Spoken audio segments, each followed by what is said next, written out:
Hi everyone, it's Tom here. Before I start this episode, I have a very quick and easy request of all of you listening. If you're listening on Spotify, please click the follow button. I'd like you all to follow Thinking in English on Spotify. I'm really close to hitting 400,000 followers, and if you press that follow button, we might hit it this week. I'd also like you to leave a rating on Spotify. You can rate the podcast up to 5 stars, and I'd really appreciate some more 5-star ratings. The same goes if you listen on Apple. Please rate the podcast 5 stars and also leave a review. Let me know what you think of my podcast. Thank you, and please enjoy today's episode. Hello, I'm Tom Wilkinson, and welcome to the Thinking in English podcast, a podcast for intermediate to advanced level English learners. Gig work, freelancers, independent contractors, and the gig economy. These are terms that are becoming increasingly relevant to the way we work in the 21st century. Today, I want to take a deeper look at the gig economy. We'll define some key vocabulary, look at the history and development of the gig economy, and discuss some criticisms and think about the future of work. You can find the full transcript to this episode for free over on the Thinking in English website. Here is today's vocabulary list. Gig. A temporary job or task. For example, Sarah picked up a gig as a freelance writer to supplement her income. Freelancer. An individual who works independently, providing services to multiple clients rather than being employed by a single company. For example, John transitioned from a full-time job to being a freelancer to have more control over his schedule. Employment. The state of being employed, where the employee provides services in exchange for compensation. As in, Mark finally found steady employment as a software engineer. Benefits.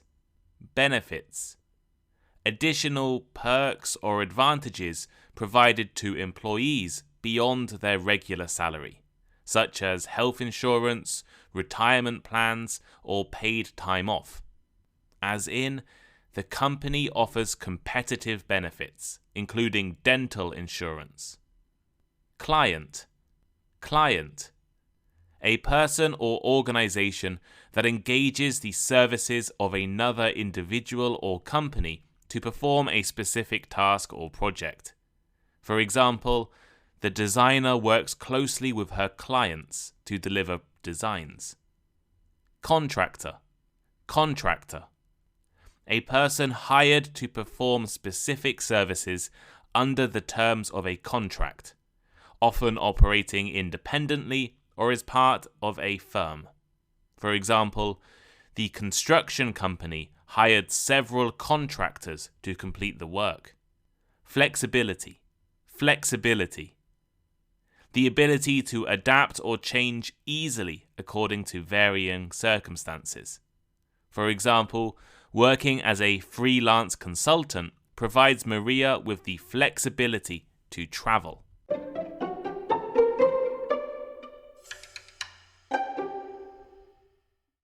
A few weeks ago, I released an episode looking at work culture, remote work, and the return to office movement. It was episode 288, The End of Remote Work. While researching and preparing for that episode, it occurred to me that work, jobs, careers, and the economy in general have changed in more ways than simply people working remotely. The entire economy is changing, and the way people work and are employed is developing in an interesting direction. Compared to 30 or 40 years ago, there are millions more people working as freelancers or independent contractors. In the past, if you had a skill, ability, or service, you would be hired by one company as an employee. An example of this could be a delivery driver. When I was young, if you ordered a pizza for home delivery, the pizza shop would have an employee, a delivery driver, who would deliver the pizza. They were probably paid hourly and just worked for the one pizza company. While this way of working does still exist today, there is another choice. Rather than working exclusively for one company, delivery drivers can instead be independent. Using apps and technology, they can take jobs for a variety of different companies and be paid per job or per gig. This is an example of gig work. Today, I'd like to talk about and discuss the rise of the gig economy and investigate some of the criticisms and future possibilities of this style of work. First, let's look at a few definitions to help us understand this topic. In the context of gig work and the gig economy, a gig refers to a temporary, flexible, or freelance job or task. It can be a specific project, assignment, or a piece of work that is completed within a certain time frame or scope. For example, I used to occasionally tutor English on a website called Cambly. Students would pay Cambly a monthly fee, and then Cambly would pay me for any work I did. I wasn't an employee, but I was paid per gig or per class. If I taught a 20-minute class, they would pay me for 20 minutes worth of work. Gig work usually involves short-term and irregular gigs, which are often arranged or facilitated by online platforms or applications. A gig worker is an individual who engages in gig work, typically as an independent contractor or freelancer. As a gig worker, you perform tasks or provide services for clients or customers on a flexible basis. We should probably think about the difference between an employee and a freelancer or independent contractor. An independent contractor usually works on a contract basis. So they're hired for a specific time frame, like one day, or for a specific project. They control their own schedule and their own work method. They have their own tools and equipment, and they pay their own taxes and their own benefits. An employee works under the control of a company. They follow the set schedule determined by their employer. They use tools and resources owned by a company. They receive benefits like a pension, and usually their tax is dealt with by the company. This whole topic is part of the wider gig economy. The gig economy is the name given to a labour market dominated or characterized by lots of gig work and gig workers. In many cities around the world, the gig economy is growing. In the gig economy, individuals have the flexibility to choose when, where, and how much they work, but often lack benefits and employment protections associated with traditional full-time employment. The gig economy encompasses a wide range of industries and sectors. A stereotypical example that most people think about when they hear gig work is being a delivery driver. A delivery driver who works for food delivery services like DoorDash, Grubhub, or Deliveroo is engaged in gig work. They pick up orders from restaurants and deliver them to customers' homes or offices, earning income based on the number of deliveries completed. I used to tutor online through a platform which was considered gig work. In fact, many individuals who provide tutoring services through online platforms are engaged in gig work. Tutors may teach various subjects to students of different ages and academic levels, conducting lessons remotely, and receive payment per class. Many graphic designers and artists are also gig workers. They often work on a freelance basis, taking on projects such as designing logos, marketing materials, or website layouts for clients. They may find clients through online platforms, through referrals or networking, and they charge on a per project or hourly basis. At the higher end of the pay scale, there are many highly qualified professionals who also work freelance and can be considered to be part of the gig economy as well. For example, experienced professionals in fields such as management, strategy, or finance may work as independent consultants, offering their expertise to businesses on a project-by-project basis. Skilled software developers or programmers may take on freelance or contract gigs, working on projects such as developing software, building mobile apps, or creating websites for clients. Universities also use the gig economy, hiring part-time professors and academics to teach classes. Rather than being full-time employees, many highly qualified professors are hired as contractors, meaning that they are not paid over the summer and winter breaks, and they're given no help with their research. Now, the concept of gig work itself isn't entirely new. Various forms of freelance and temporary work arrangements have existed throughout history. However, the modern gig economy, as we understand it today, was driven by technological advancements and changes in labour markets during the 20th and 21st centuries. Before the widespread use of the internet, freelance work and temporary employment existed mainly in industries like construction, entertainment, and consulting. Actors and musicians, for example, would be hired for one project, or one play, or one performance. In fact, a band performance is called a gig in English. These early freelancers would use personal networks, word-of-mouth referrals, or agencies to find work. And if a company needed temporary workers or some help completing a project, they would contract with an agency to find workers. The emergence of the internet changed things.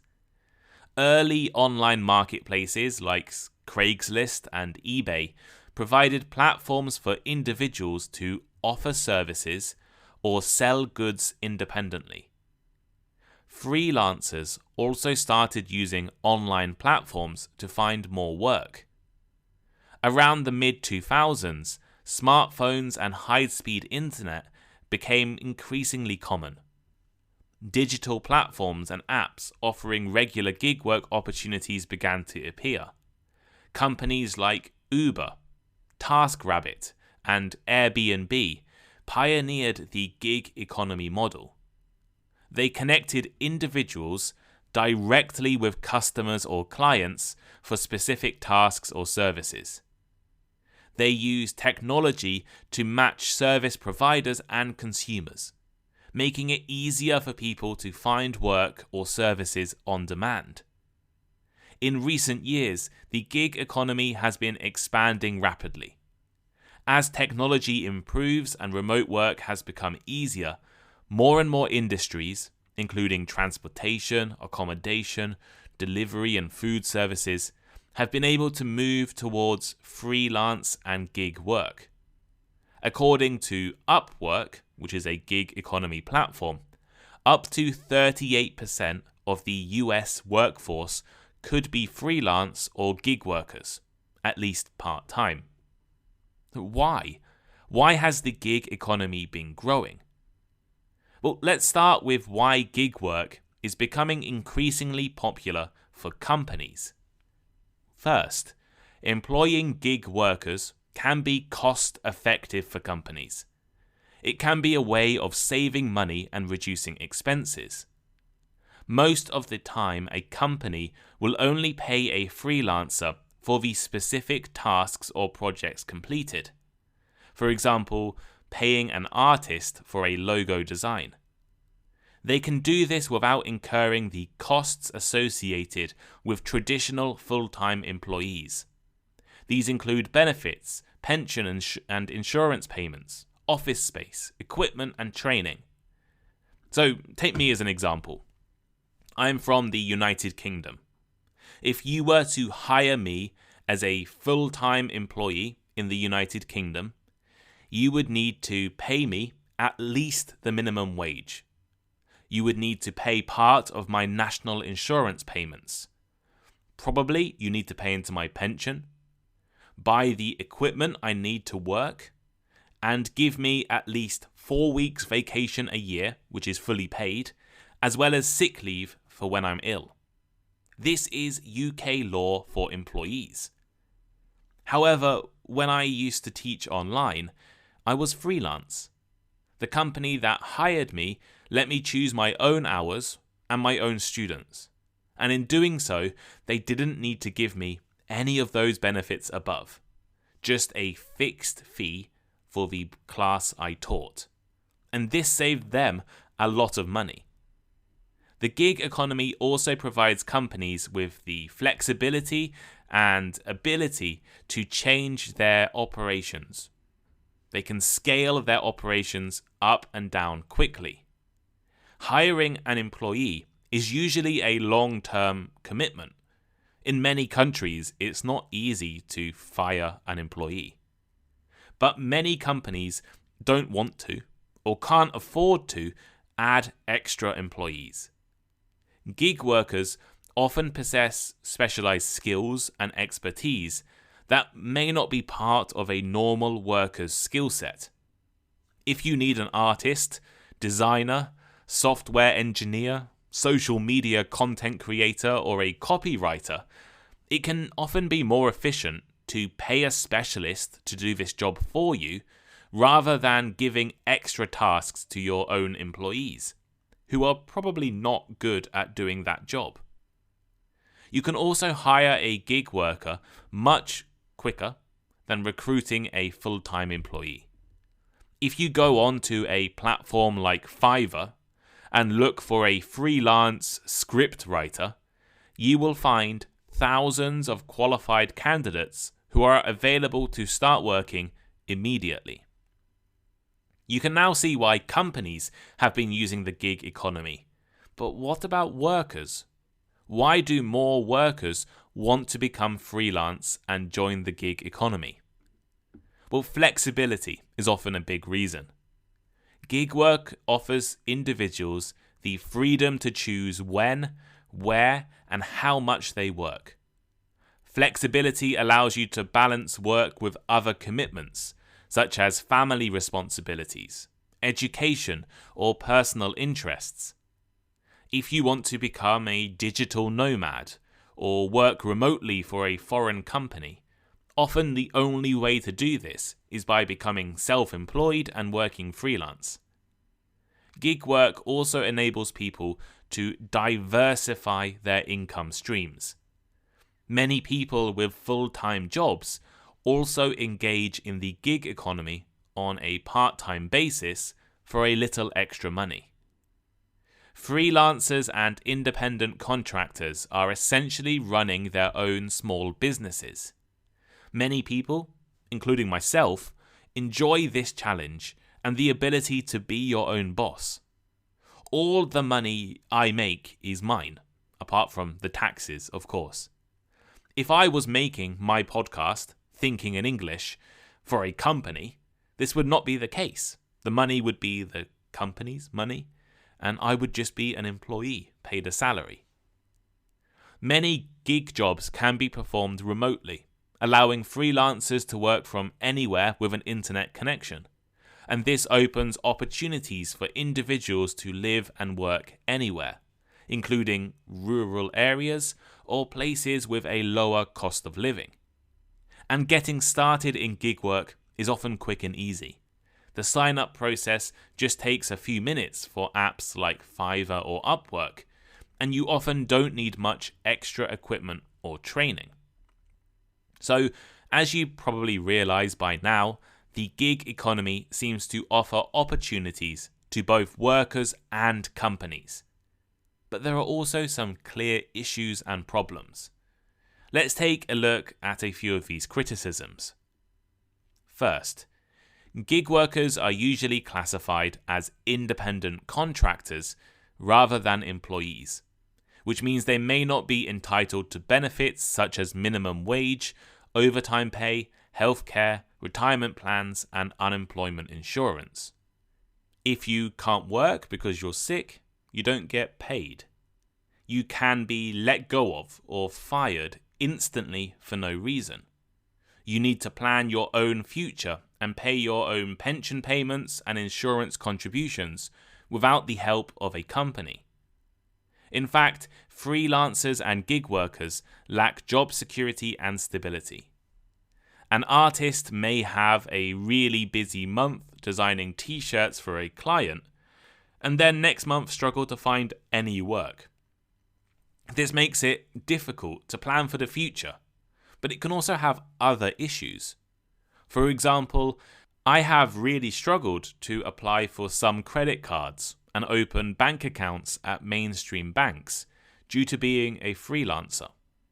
I don't really have any long-term contracts, and it's hard to predict future income based off Patreon subscriptions and Spotify ad payments. Companies have been accused of exploiting workers by setting low pay rates, imposing unfair contract terms, and having significant control over working conditions without providing benefits or protections.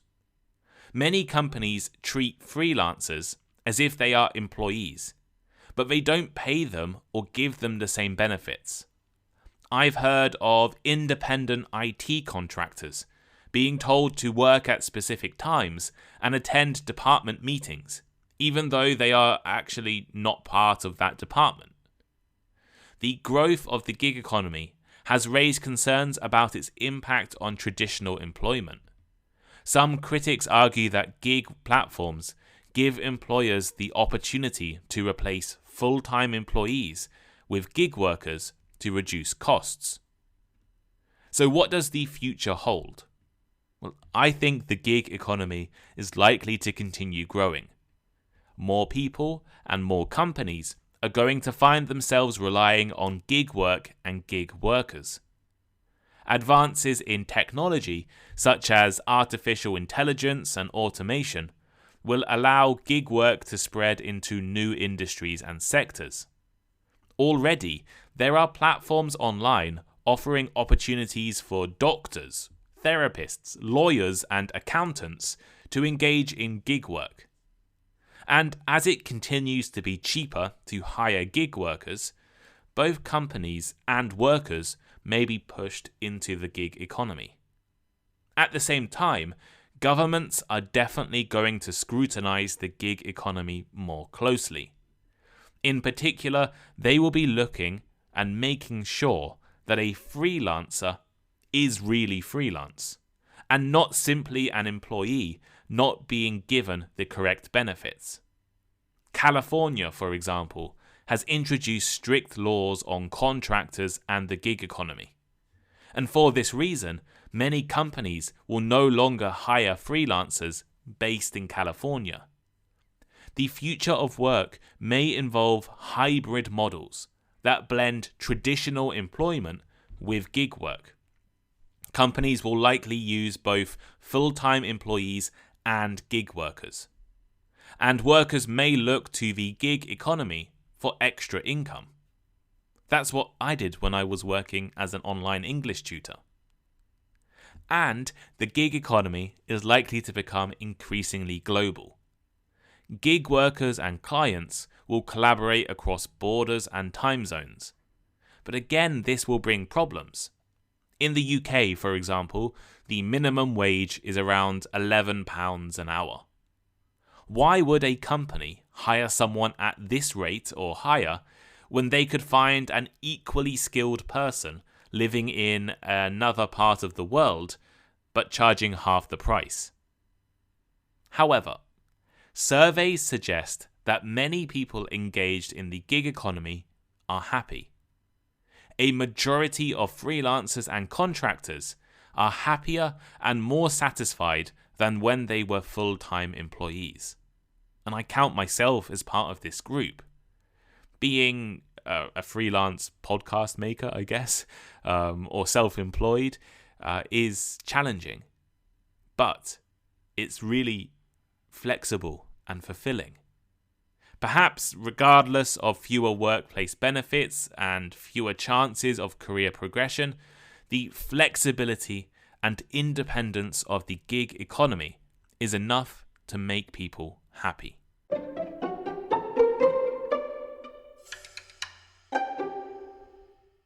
So here is today's final thought.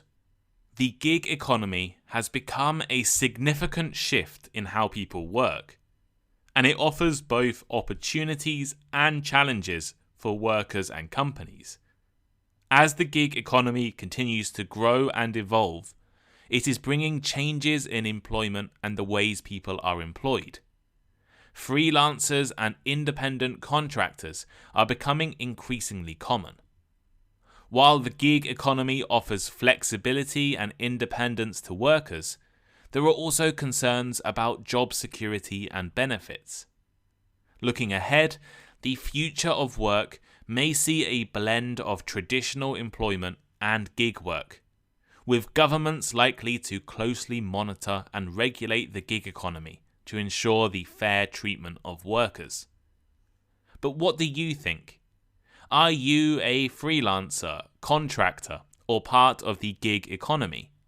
What are your thoughts on the gig economy? Let me know by leaving a comment. You can comment on Spotify. You can comment on the Thinking in English blog, on the transcript for this episode. The link's in the description. Or if you're a Patreon subscriber, you can comment on Patreon or Discord. You should all become Patreon subscribers and help support Thinking in English. Thank you all for listening, and I'll speak to you next time. Goodbye.